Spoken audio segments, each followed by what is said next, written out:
Microfilm.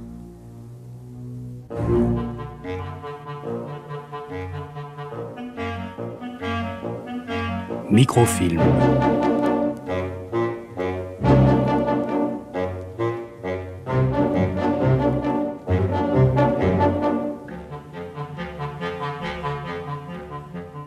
Microfilm, bonsoir et bonne année, numéro 64. Il fait froid, il y a des grèves.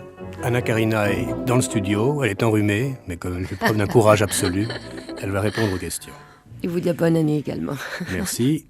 Et alors, on va commencer de manière d'autant plus abrupte que je dois confesser, et c'est encore à cause des grèves, du froid, de toutes ces choses horribles que nous devons affronter, que je n'ai pas vu, hélas, le film dont Anna Karina est l'une des actrices principales, qui s'appelle Last Song, qui est un film de Denis Berry. Donc elle va très très courageusement décrire à la fois et le film et l'aventure du film et son rôle là-dedans. Et puis à partir de là, moi je pense qu'on ira, Dieu sait où, mais on ira quelque part. D'accord.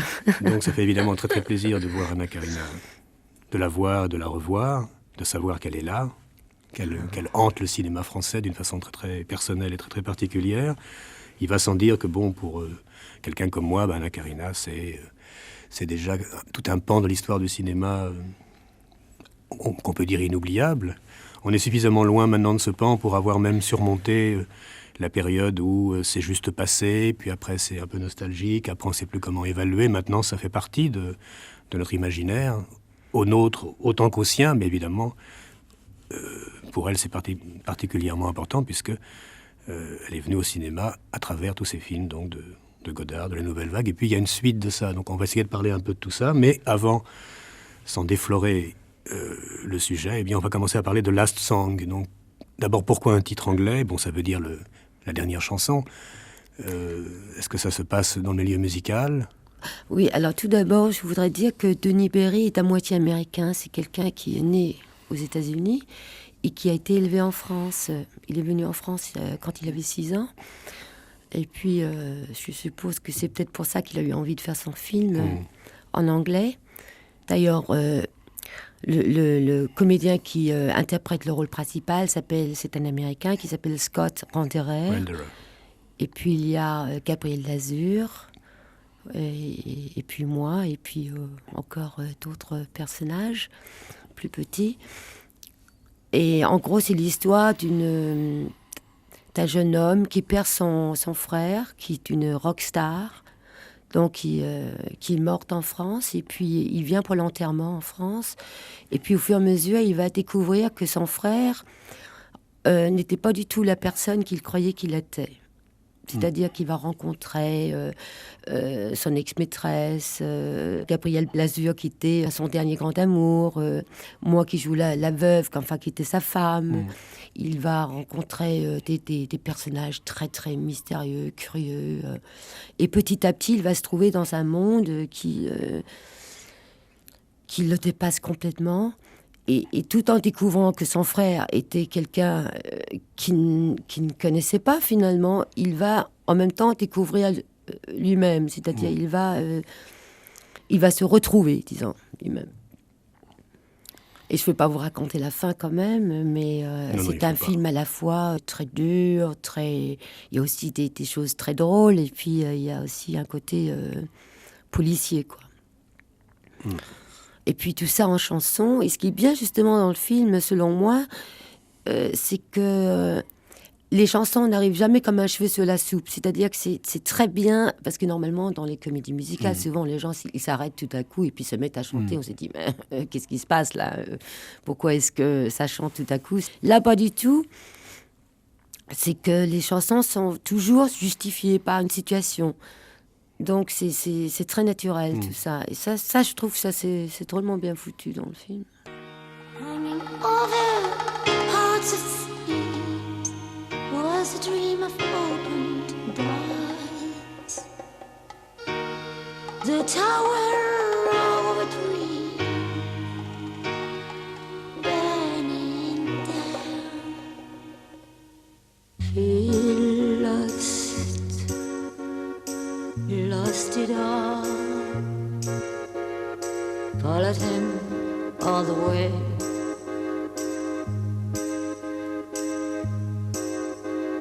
No way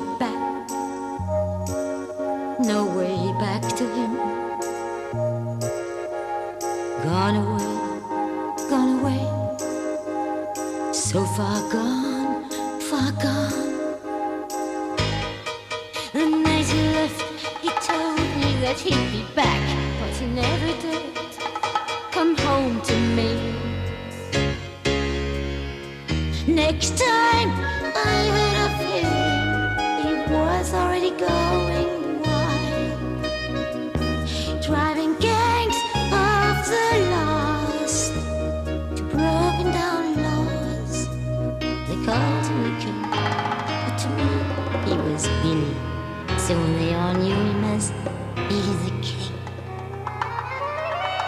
Billy lost to the war, followed him all the way.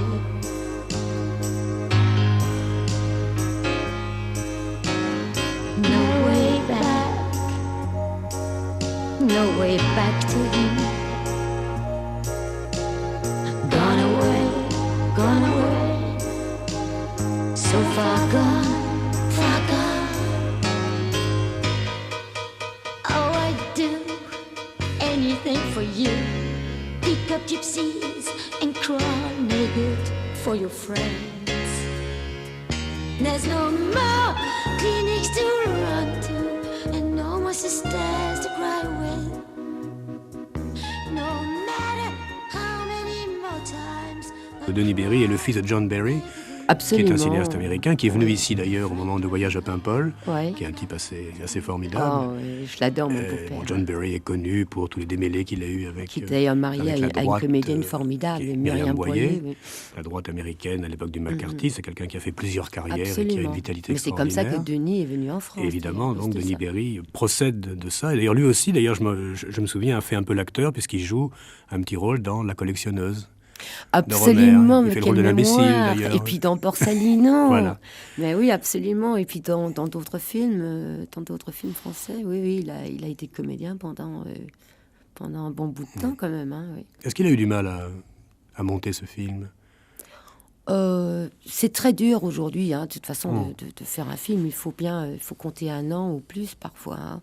C'est-à-dire que les films coûtent tellement cher maintenant que c'est peut-être encore plus difficile qu'autrefois, je dirais.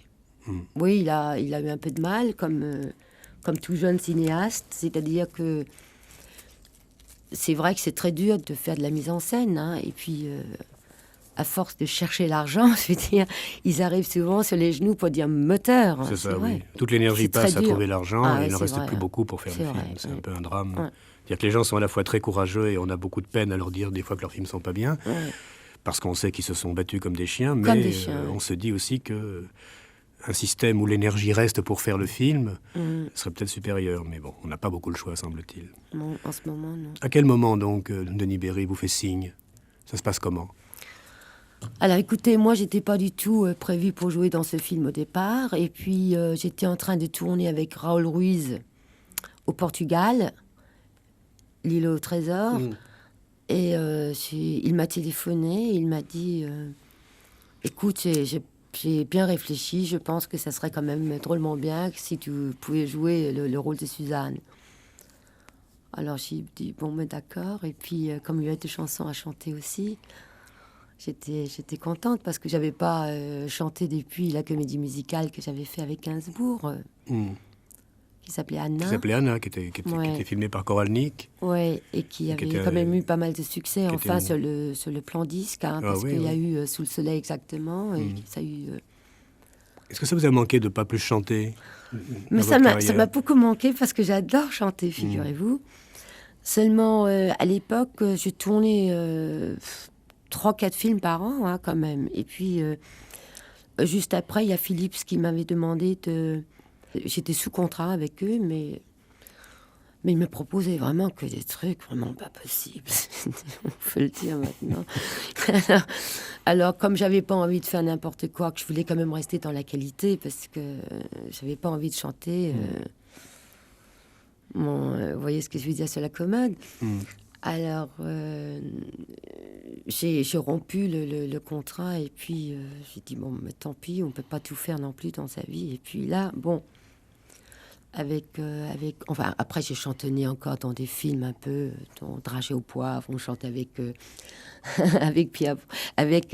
Claude Brasseur. Les hommes, ils aiment, les hommes à femmes. Je ne sais pas si vous connaissez ça. Et puis, après, j'ai pas tellement chanté. Et puis, bon, là, j'étais contente de chanter ces deux chansons, Feel Lost et Big Hit. C'est en anglais, tout ça.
Et puis là, je dois dire que je viens de faire un film aussi avec Alexandre Arcadi, où je chante aussi deux chansons.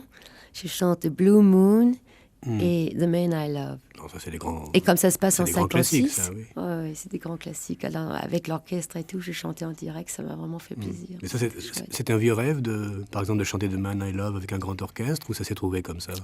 Ça s'est fait comme ça parce que je sais que Alexandre, il avait pensé à la tiers entière avant de penser à moi. Et finalement, c'est moi qui a fait le rôle, que j'ai adoré jouer ce rôle aussi. Et puis j'adorais surtout chanter The Man I Love et Blue Moon parce que c'est devant une salle remplie de gens, ça se passe, je joue une vraie chanteuse et tout sur scène avec l'orchestre et tout, c'était passionnant quoi. Et puis j'ai enregistré en direct à Paris avec l'orchestre. Ça, c'était vraiment le pied, hein, comme on dit maintenant. Et le personnage donc de Suzanne, c'est quel genre de femme c'est? Alors Suzanne, c'est quelqu'un qui est un tout petit peu aigri amer parce que c'est vrai que Billy, la rockstar qui est morte, qui était son mari, et n'était probablement pas facile à vivre. Et en plus, comme il était amoureux de quelqu'un d'autre, Gabriel Lazur dans le film. De plus, bon, elle est délaissée et très triste, je veux dire. Donc, c'était une femme qui est un tout petit peu alcoolique, enfin pas un peu, mais enfin qui boit un peu trop et qui a une espèce de nostalgie par rapport à tout ça. Et c'est un personnage plutôt grave et paumé. Très, très paumé même. Mais c'est un beau personnage. Et puis, je ne sais pas, c'est un très bon souvenir pour moi d'avoir tourné ce film. J'espère qu'il va marcher.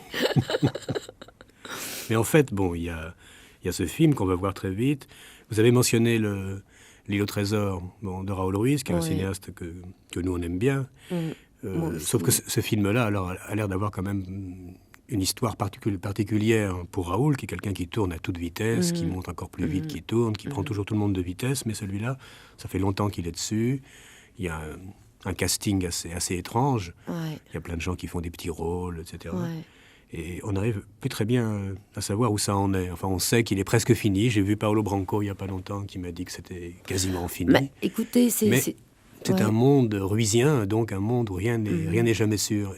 Qu'est-ce que vous faites dans L'île au trésor? Mais je joue la mère, petit, quoi. Je joue la mère, mais c'est un rôle qui n'est pas... Enfin, c'est un personnage qui n'est pas très développé dans le livre, mais qui, finalement, dans le film, est beaucoup plus important. Et... ça m'a beaucoup amusé de tourner avec Raoul parce que c'est vraiment un personnage insensé. Je veux dire, j'avais l'impression de faire un cinéma qui est complètement à part, d'abord. Et qui est complètement nouveau. Il y avait des murs qui bougeaient, il me collait des paillettes sur le visage. Il y avait... on inventait beaucoup au fur et à mesure.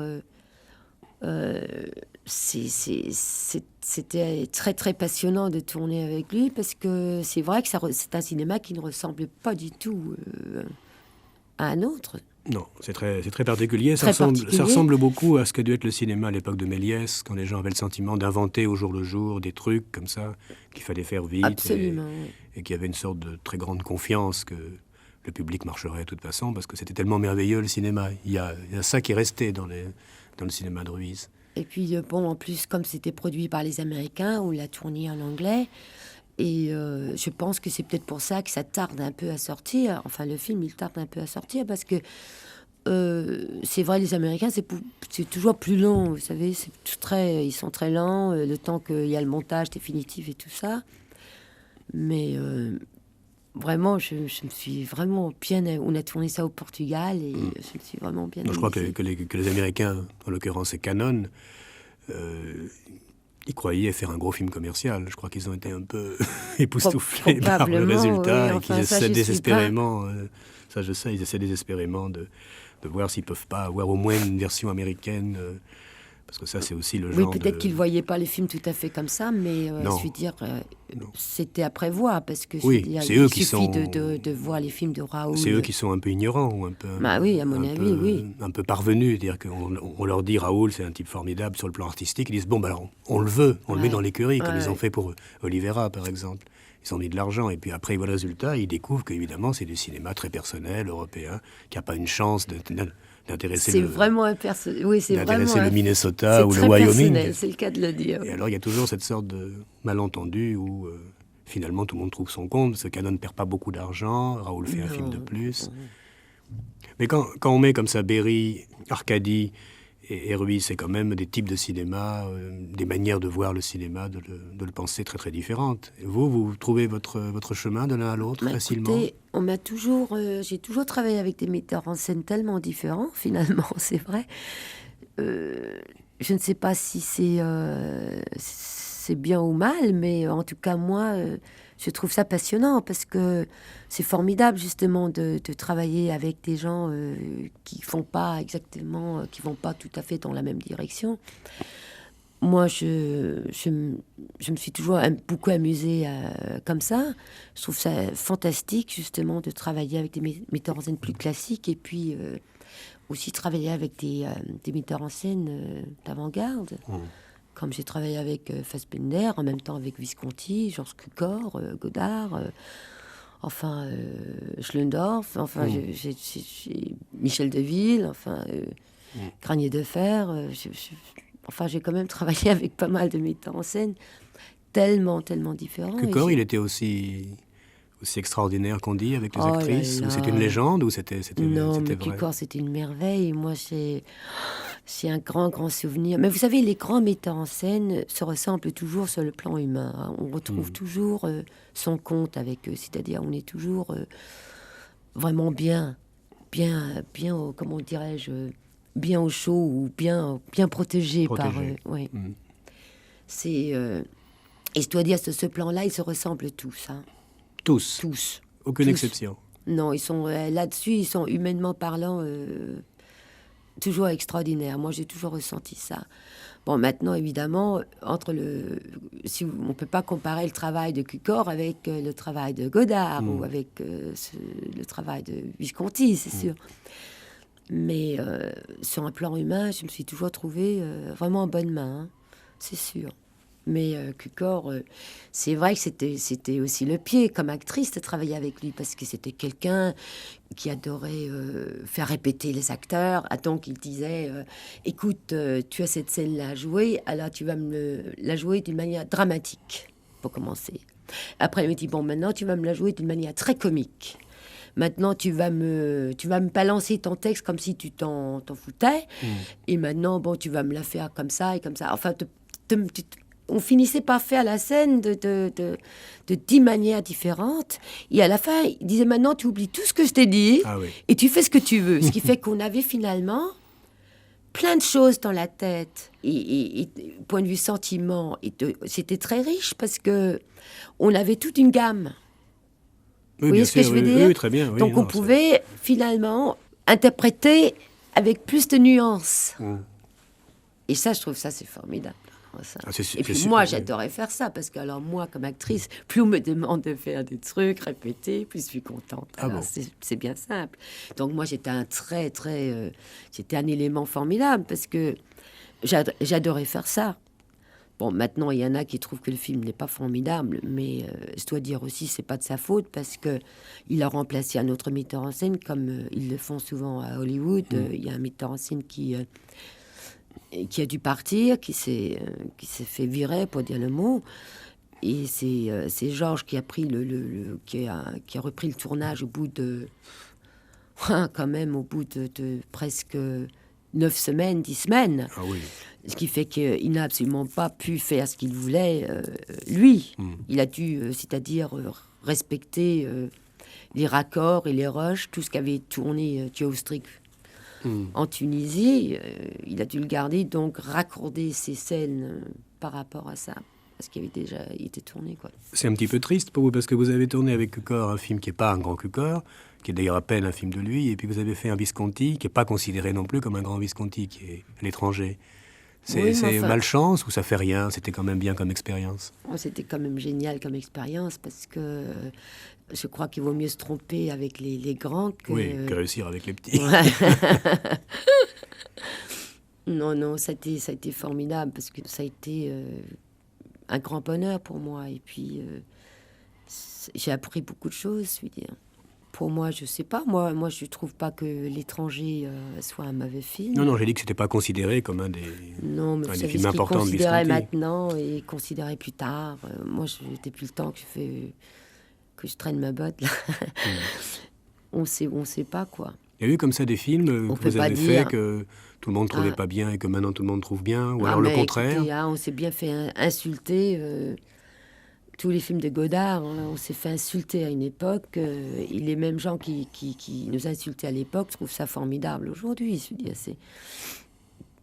de toute façon, la roue tourne. Et puis, c'est d'ailleurs drôle, parce que il y a un film, je ne sais pas si vous l'avez vu, que moi je trouve assez impressionnant, qui s'appelle Mauvais sang.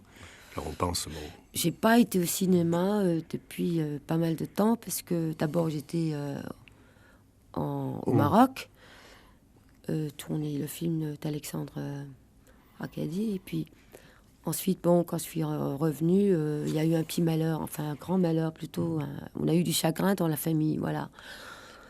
Ce qui fait que je suis partie à la campagne et puis j'ai rien vu, mais maintenant je vais me précipiter, je vais tout voir parce que j'ai pour d'habitude de tout voir, quoi. Ah bon, vous voyez Ouais, tout. de Parce toute que façon, bon, de voir ce tous les film-là, films. Mauvais sang, comme il évoque Non, je quand l'ai même pas encore vu. par beaucoup d'aspects Enfin, j'ai Godard. vu quelques extraits à la télévision. Il y a des gens qui ont fait des critiques très très violentes dans la presse en disant Carax se prend pour Godard, mais Godard, c'était génial, lui, il savait, lui était un poète, mais que celui-là n'était qu'un imitateur. Et moi, je donne la main à couper que la même personne, lorsque sont sortis, je sais pas, Les Carabiniers ou Bande à part, disait des horreurs. C'est-à-dire qu'on se sert toujours de quelqu'un qu'on n'a pas aimé avec le recul pour taper sur celui qui arrive Ouais, et qu'on n'aime pas. Il y a probablement. toujours cette sorte de... Cela dit, Godard, bon, c'était quand même très pris au sérieux par les gens qui aimaient beaucoup le cinéma. C'était quand même... C'était très discuté, hein. Il y avait des bagarres et tout dans les bistrots. Moi, je me rappelle très bien, quand Vivre sa vie est sorti, je me rappelle qu'on était dans un bistrot, il y avait deux étudiants qui se disputaient. Il y en avait un qui disait « Mais c'est nul, ce film, je déteste, c'est du caca !» Enfin, et l'autre qui disait « Non, c'est génial, etc. » Et puis nous, Jean-Luc qui entendait ça, et puis il a tapé sur l'épaule de celui qui avait dit que c'était nul, et puis il lui a sorti 10 francs, ça coûtait 10 francs à l'époque. Il a dit « Je vous rembourse », alors l'autre s'est trouvé tout bête, quoi. Il a dit « Non, je ne veux pas ». Jean-Luc a dit « Si, prenez votre argent et allez voir un film, un autre film ». Je crois qu'il s'intéresse beaucoup plus aux gens qui n'aiment pas ces films qu'aux gens qui aiment ces films. Ça Non, je ne crois plus. pas. Je crois que Non. ça lui faisait beaucoup plus de peine que... Oui. C'est quelqu'un de beaucoup plus sensible. Il n'en a pas l'air comme ça, mais je crois que... D'ailleurs, je pense pas qu'on peut faire les films qu'il a fait sans être sensible et sans être vulnérable et sans être touché par... Oui, bien sûr. Oui. Non, mais je veux dire parce que les gens pensent. la manière de surmonter la vulnérabilité, chez lui, c'est très souvent d'essayer de comprendre le point de vue des gens qui n'aiment pas et de plus s'intéresser à ce qu'on dit contre lui qu'à ce qu'on dit pour lui. Oui, mais c'est-à-dire que quand c'était quelqu'un qui d'ailleurs une sorte n'estimait d'hygiène. pas, si quelqu'un qui n'estimait pas lui faisait une bonne critique, il était furieux aussi. Oui, voilà, c'est ça. Oui. Il ramassait pas n'importe quoi, Non, hein, non, je veux dire. non. Donc, ce qui me fait plaisir maintenant, surtout, c'est que souvent, je rencontre des très jeunes gens, alors des très très jeunes, style 17-18 ans, quoi, et qui me disent « Oh là là, mais Pierrot le fou, c'est le pied, mais c'est génial. Moi, je me sens complètement près de ce film, c'est pas du tout démodé. » et tout. Ça me fait vraiment plaisir. Ça, je trouve ça vraiment... ça, c'est chouette. Parce que je parlais de Mauvais sang aussi pas par hasard, parce que j'ai vu comme ça un peu Carax, on a un peu parlé, et puis on parlait donc de la génération de cinéastes importante pour quelqu'un qui a 25 ans aujourd'hui. Les gens importants, c'est pas ceux de 40, c'est ceux de la nouvelle vague, c'est eux les vrais, pas des pères fondateurs, mais enfin, c'est eux les gens importants. Et il disait, mais après tout, il disait Godard, non, il disait Godard, Karina, à un moment, c'est tout. C'était même pas Jean-Luc Godard, cinéaste, il disait, mais le cinéma, c'est l'amour, c'est rare, ça arrive des fois, ça passe dans des films, ces films-là écrasent tous les autres, y compris les films du même cinéaste, et c'était très très radical. Et je me disais, peut-être qu'il exprime d'une manière très très tranchée la façon dont peut-être maintenant des jeunes vont voir le cinéma. C'est d'une façon un peu moins politique des auteurs que nous, par exemple, que les gens de ma génération. On disait quand on aime un cinéaste, on s'intéresse à tous ses films, et on essaie de voir ce qu'il dit sur 10 ans, 20 ans, 30 ans. Mais on peut dire aussi, mais talent ou pas, il y a quelque chose de miraculeux dans le cinéma. Ça s'est passé quelques fois. Il faut le temps, quoi. Il faut le temps aussi de vivre avec dans sa tête, voir ce que ça vous apporte par rapport au temps qui passe, par rapport à la vie, par rapport à beaucoup de choses. Puisqu'on parle de temps, ça vous a pesé, vous, à certains moments, le fait d'être très très associé à ces films-là de Godard, alors que l'époque était passée, que du temps avait passé, justement. Écoutez, moi, tout ce qui est beau et tout ce qui est chouette et formidable, ça me pèse pas. Je trouve ça formidable. Je suis fière, je suis contente. Je dis pas du tout ça avec prétention. Je trouve que c'est formidable d'avoir participé à quelque chose que les autres ils aiment Bien après sûr, oui. si longtemps. Non, parce Ça qu'il y a... ça me pèse pas du tout. Je trouve ça vraiment bien. Non, parce qu'il y a deux types d'acteurs. Il y a les acteurs qui ont eu la chance, comme ça, de faire partie de films qui vont rester, que les gens vont aimer longtemps. Et puis, il y a Les acteurs c'est qui merveilleux. pensent avant tout à eux, à leur image, à leur carrière, et qui à un moment sont obligés d'oublier ça, pas de renier, mais d'oublier, et puis de plus s'occuper que de leur image. Disons, Belmondo aurait pu dire, après tout, j'ai fait à bout de souffle, c'est formidable. Bon, puis à un moment, il a décidé que non, il serait Belmondo aussi. Et ça fait quand même deux types d'acteurs et deux types de trajectoires différentes pour des gens qui ont commencé dans les années 60. On voit bien comment c'est deux types d'amour du cinéma différents. Mais il y en a où c'est l'amour du cinéma, et on est content d'avoir été un moment dans l'amour du cinéma. Et pour d'autres, c'est aussi l'amour de sa propre image. On l'a fait durer aussi longtemps que possible. Ouais. C'est le cas de Belmondo. Il est sûr qu'il ne faut pas vivre dans le passé. Hein, Oui. il faut toujours essayer de faire quelque chose, mais je crois qu'il faut le faire avec son cœur, et puis il faut essayer de faire ce qu'on aime. Un acteur, ça vit quand même beaucoup dans le présent. Un acteur ne peut pas dire... Non, on ne peut pas vivre dans le passé, c'est ce que je dis. Non, mais il vit dans le présent, l'acteur. Il ne peut pas vivre non plus dans le futur, Non, en disant, dans 30 ans, on trouvera que j'étais formidable. Non. Un peintre peut penser ça, parce qu'il est très solitaire. Mais un acteur, il faut qu'il soit vu, il faut qu'il soit vu, il faut qu'il soit aimé aussi. On ne peut pas savoir, on peut juste faire pour le mieux, quoi, par rapport à soi. De toute façon, on ne fera pas autre chose, hein. Chacun fait ce qu'il a à faire, finalement. C'est comme ça, la vie. Là-dessus, il n'y a pas à argumenter là-dessus. Avant de continuer, on va passer la musique d'un film que vous avez réalisé, on va en parler tout à l'heure, en 73, qui s'appelait Vivre ensemble. Ouais. On va d'abord écouter une chanson du film Vivre ensemble, chantée par Anna Karina et composée par Claude Engel aussi, qui d'ailleurs dirige l'orchestre. Et on parlera après de ce film. D'accord.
Rire de la chanteuse. Ça fait drôle. 13 ans après, puisque le film a été fait en 73. Ça s'appelait Vivre ensemble. Et il y avait Michel Lancelot, qui était donc la co-star du film. Comment ça vous est venu l'idée de faire un film à l'époque? Mais j'avais envie de faire un film parce que j'avais envie de m'exprimer moi. Ça arrive à beaucoup d'acteurs, et puis souvent la presse trouve ça un peu curieux, mais finalement pour un acteur qui a eu tout ça dans les jambes et qui a vu tellement de la caméra et tellement les équipes, enfin les plateaux, les trucs, c'est beaucoup plus normal finalement pour un acteur de vouloir faire un film comme pour un premier assistant qui a fait 3 ou 4 films. Je veux dire, il a parfois beaucoup plus d'expérience, un acteur. Ça ne veut pas dire qu'il peut réussir sans coup, hein, c'est pas ce que je veux dire, mais c'est vrai qu'il n'y a rien d'étonnant, je veux dire, c'est pas étonnant comme attitude. Je veux dire, c'est pas étonnant pour un acteur de vouloir faire un film. Pour un acteur en général et pour vous en particulier, alors il y avait des choses à l'époque, évidemment, qui vous tenaient une femme qui faisait un film, c'était encore, surtout une comédienne, c'était pas trop bien vu, quoi. C'est vrai. il y avait quelques metteurs en scène femmes, comme Agnès Varda et je ne sais plus qui d'autre en France. Il n'y en avait pas tellement, d'ailleurs. Et puis, tout le monde dit, quoi, tu vas faire un film? Même ma mère me disait, mais tu es folle, tu es folle. Personne ne veut plus travailler avec toi. Après, tu verras. Et puis, c'était vrai un peu, parce que c'est vrai que ça faisait un peu peur aux metteurs en scène après, que je disais, bon, mais si elle fait des films maintenant, c'est qu'elle va se mêler de tout, Bien sûr. elle va vouloir dire où il faut placer la caméra, que pas du tout. Moi, j'ai jamais embêté un metteur en scène de ma vie. Alors tout le monde peut vous le dire, hein. En plus, quand on a fait un film soi-même, on a vraiment compris qu'il faut jamais embêter un metteur en scène. Il n'y a rien de plus dur. Parce qu'encore comme interprète, on s'occupe de vous, mais quand on est metteur en scène, il faut s'occuper de tout le monde, hein. Et personne ne s'occupe de vous. Ouais, personne s'occupe de vous. Enfin, il devrait y avoir un producteur, si ça existait, un producteur. Il devrait protéger. Au moins Mais le c'était tournage. moi la productrice aussi, Alors, parce ça, que c'est sinon, terrible. j'aurais pas fait le film. Ah oui, non. Quand on fait tous les rôles, c'est très dur. C'était un film à tout petit budget, mais c'est quand même un film qui a été sélectionné pour représenter la semaine de la critique à Cannes, hein, à l'époque. Quand même, je peux le dire, c'était pas mal. Et pourquoi vous n'avez pas fait d'autres, alors? Alors après, j'en ai pas fait d'autres parce que c'était tellement dur de monter des films. Après, j'ai voulu faire un autre film tout de suite après. Et puis, il y a un des financiers qui est parti au dernier moment. Alors, comme ça m'avait pris 1 an pour trouver l'argent et tout ça. Et 3 semaines avant Diamoteur, il y a un financier qui est parti. Ce qui fait que moi, j'ai presque... comme j'avais refusé pas mal de films, il fallait bien que je mange aussi, je veux dire, hein, il fallait bien que je fasse quelque chose. Et j'ai presque eu une dépression nerveuse parce que je suis dit, ça m'avait trop pris de temps. Et puis, je m'étais trop donné. Et puis, pour tout ça s'écroule au dernier moment. C'était abominable. Alors, c'est juste après, justement, tout de suite après que j'ai fait les films de Benoît Jacot. Alors ça c'était un premier film très, très impressionnant, très austère, très dur. Ouais. À mon avis, d'ailleurs, le meilleur film qu'il ait fait, même si c'est quelqu'un qui a pas mal de talent. Oui, c'était un film impressionnant, hein, Ah oui. assez, qui avait quelque chose de très personnel. Mais, Et là, il y a beaucoup de violence dans votre personnage, dans votre rôle. ouais, parce que j'essaie à un moment donné de tuer mon Oui, amant un avec grand couteau, avec là, un couteau dans la dont on se souvient cuisine. encore. Ah oui, ça vous Ah reste. oui, oui. Mais moi, je crois que Il y a, les films sont bons. il y a des plans qui me restent, hein. Moi, je crois que les films sont bons quand il vous reste des images. Absolument.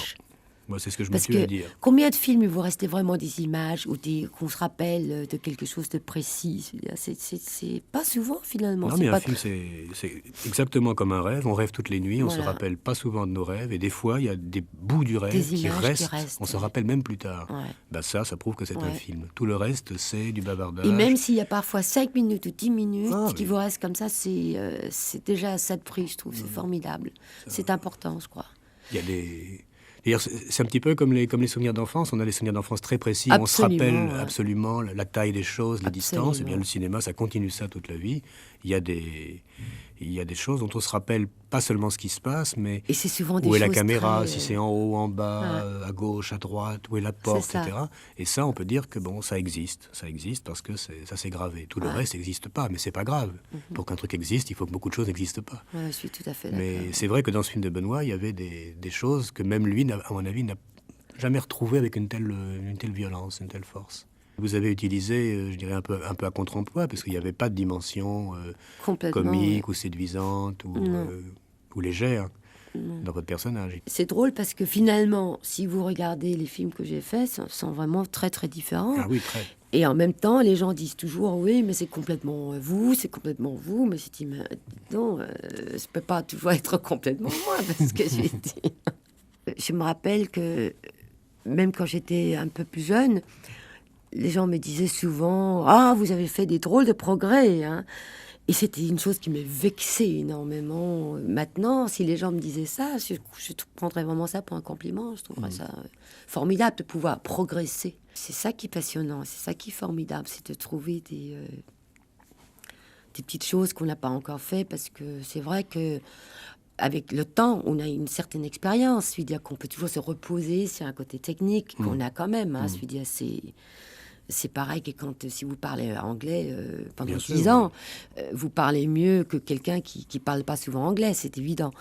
Et c'est la même chose pour la comédie, mais en même temps, ce qui est passionnant aussi, c'est d'essayer de trouver le petit truc qui vous donne, on dirait que tous les acteurs qui fait qu'on n'est pas maintenant systématique. ils fonctionnent un petit peu comme ça. Carole Bouquet est venue ici, elle disait bon, on refuse pas trop de films parce que sinon on ne mange pas, mais on espère que régulièrement il y en a un qui est une petite aventure. Voilà. Et ça suffit à recharger les batteries et à savoir qui on est. Mais s'il n'y a pas d'aventure, s'il n'y en a pas assez, bon, on finit par ne plus du tout savoir où on est. Hein. C'est toujours une Pour aventure. soi. Même des films que j'ai faits, les plus mauvais, j'ai quand même trouvé qu'il y avait quand même... j'ai quand même traversé, j'ai quand même appris quelque chose, personnellement. Mais moi, je suis quelqu'un de très curieux de nature. J'adore apprendre, j'adore fréquenter des gens les plus divers, et puis parler avec eux. Et puis, je suis quelqu'un qui est comme ça. Mais je trouve que même dans les films les plus mauvais que j'ai faits, j'ai toujours quand même, je me suis toujours amusée, où j'ai rencontré des gens qui m'ont appris quelque chose, où j'ai quand même pris mon pied par moments. Chaque film est quand même une aventure pour moi, je trouve. Ça a été une aventure. Mais Ouais. aventure, c'est quand même fort comme mot. Aventure, vous savez, ça veut quand dire même, que d'abord c'est en général assez quand collectif, on l'aventure. quand on fait un film et qu'il y a tant de gens sur un plateau, c'est forcément une aventure, parce que je veux dire, il y a tellement de Mais choses c'est qui pas se tout le temps passent. qu'elle est collective. Quand tout le monde est sur le même Ah, c'est bateau pas et qu'on le toujours sent que tout ça le temps. fonctionne, vous voulez dire. là, il y a Ah vraiment non, une aventure. ça c'est le petit miracle. Dans le ça, cinéma, c'est tout le sûr, monde hein. vit des petites aventures en même moi, temps. j'appelle pas ça l'aventure, j'appelle ça le petit miracle à ce moment-là. C'est vrai que souvent, on peut compter, même quand on a fait 50, 60 films, on peut compter le petit miracle. Oui, Ça, s'il y en a 5, c'est formidable. ouais, c'est Oui, déjà formidable. 10% de miracle, je Voilà. trouve que c'est C'est presque déjà beaucoup, génial. même. Voilà. Et sinon, il y a des choses ou des rôles que vous n'avez jamais fait, qu'on vous a jamais proposé, et ça vous manque de ne pas les avoir faits.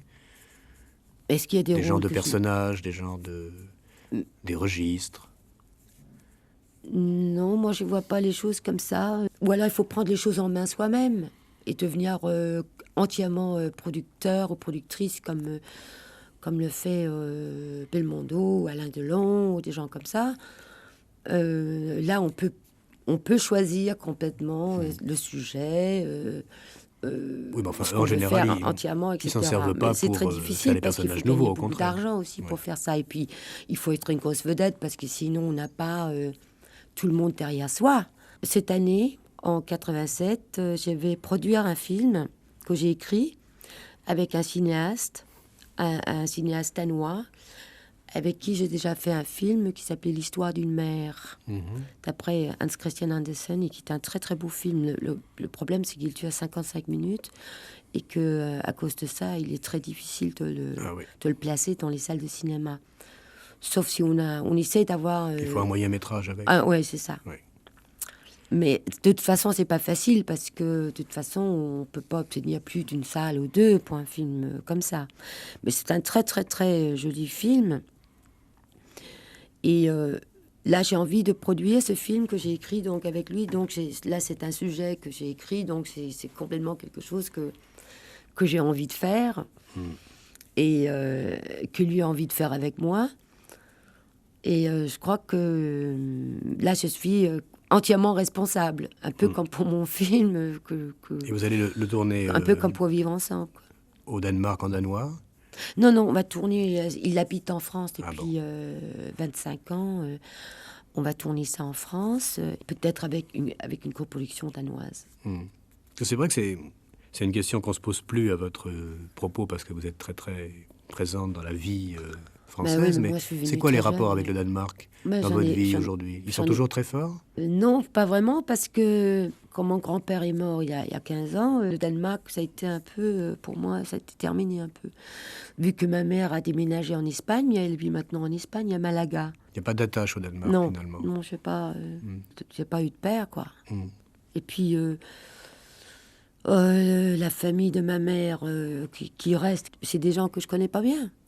Mais je me sens pas orpheline maintenant, parce que je suis en France. Oui, bien sûr.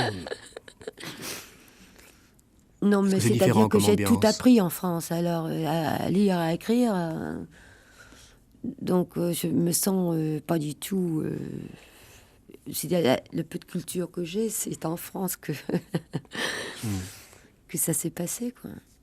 Si par exemple j'avais vécu jusqu'à, c'est pas moi, 25 ans ou 30 ans au Danemark, j'aurais peut-être eu une attitude. Et puis, mais vu que j'étais quand même très jeune, comprenez ce que je veux dire, et que j'étais mariée avec quelqu'un qui avait 10 ans plus que moi, qui était Jean-Luc Godard, qui m'a tout appris, qui m'a fait lire, qui m'a appris à lire, à écrire. C'était forcément, je me sens Oui, éduquée, si vous voulez. C'est-à-dire mon esprit, les vraies racines intellectuelles voilà. sont là. Ouais, Oui. exactement. Est-ce que vous fréquentez le monde du cinéma, comme on dit? Quand on tourne ensemble des films, on se voit beaucoup pendant 4, 5, 6, parfois 9 semaines ou plus. Et après, on se quitte et puis on voit d'autres gens. Mais c'est vrai aussi que j'ai beaucoup d'amis en dehors du cinéma et que j'aime beaucoup aussi m'occuper de mon mari, faire à manger, faire le marché, des trucs comme ça, tout bête. Et que je trouve que ça fait partie de la vie et puis qu'il faut toujours garder un lien avec ce qui se passe dans la vraie vie, quoi. Parce que le cinéma, c'est quand même un peu un rêve. C'est quand même pas complètement la réalité. Non, c'est bigger than life. C'est une réalité qu'on invente, je veux dire, mais c'est plus gros que la réalité. Voilà. Donc c'est pas la réalité. C'est pas la réalité. La réalité, c'est plutôt la Donc, télévision. il faut quand même c'est garder petit. un petit pied dans ce qui se passe. Enfin, pour moi, c'est comme ça. Et puis, j'adore regarder, observer. Je crois que c'est important aussi pour pouvoir interpréter ou même écrire ou faire quelque chose. C'est de bien avoir un vrai rapport avec les gens dans la vie, quoi. Que ce soit dans la rue ou dans les cafés. Et vous disiez que voyage. vous voyez beaucoup de films. Ouais. C'est par goût, comme ça?